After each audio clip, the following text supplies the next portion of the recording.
I was raised where the cross hung on every wall, and Jesus' name was spoken like a language that I learned early. My parents led, the church doors stayed open, and faith was always near. Close enough to touch, but for a long time, not close enough to hold me. I knew how to sing the songs, stand on stage, lift my hands at the right time. I was saved young, but living on routine. Showing up without surrender. Knowing about Him, but not knowing Him. So, when the world got louder, I listened. I searched for worth in reflections, in boys' attention, friendships that shifted, likes and mirrors and approval. I looked confident on the surface, but inside I was unraveling. Quietly drowning in loneliness, depression, insecurity, trying to fill a God-sized void with temporary praise. Then came love that wasn't love at all, an abusive relationship that pulled me farther from the light. Instead of running to Jesus, I ran away, shouldering my pain, trying to be my own savior. But even in my distance, He never stopped chasing me. Senior year, in a room full of worship, a conference called Passion, and a presence I couldn't ignore. I didn't surrender everything that night, but I felt Him again. I realized He had never left.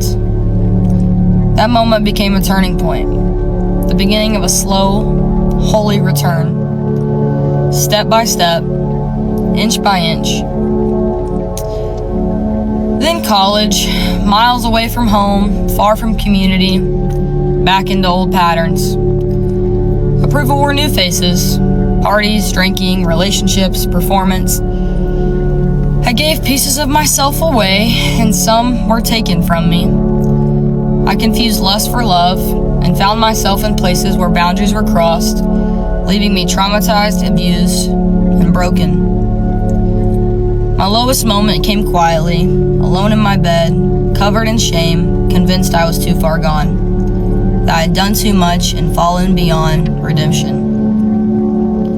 But that's where Jesus met me. Not with condemnation, but with mercy. Not with shame, but with grace. And when I couldn't carry myself, He carried me. The Spirit whispered truth in my wreckage, that the cross had already covered my sin, my pain, my story. The grace was louder than my past and stronger than what had been done to me. The next morning I got up. I went to a church that had been praying for me before I even knew I needed it. And I surrendered. Not just the polished parts, but the messy, aching, hidden ones.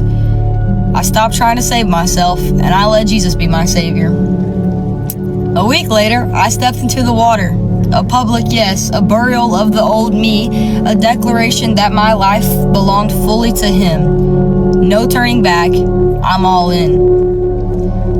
Since then, He has been healing me. Slowly, gently, faithfully. I still carry scars, but they don't speak of defeat. They speak of survival. They tell the story of a God who restores what is broken and wastes nothing, not even pain. Now I know my worth isn't found in approval, relationships, or performance. It was secured on the cross, that Jesus saved my life, and He still carries me through every valley. I am fully known, fully loved, and completely held. My story stands as proof that even when we run, Jesus pursues, and even when we fall, grace is enough, and even in the valley, He is the one that will carry us through.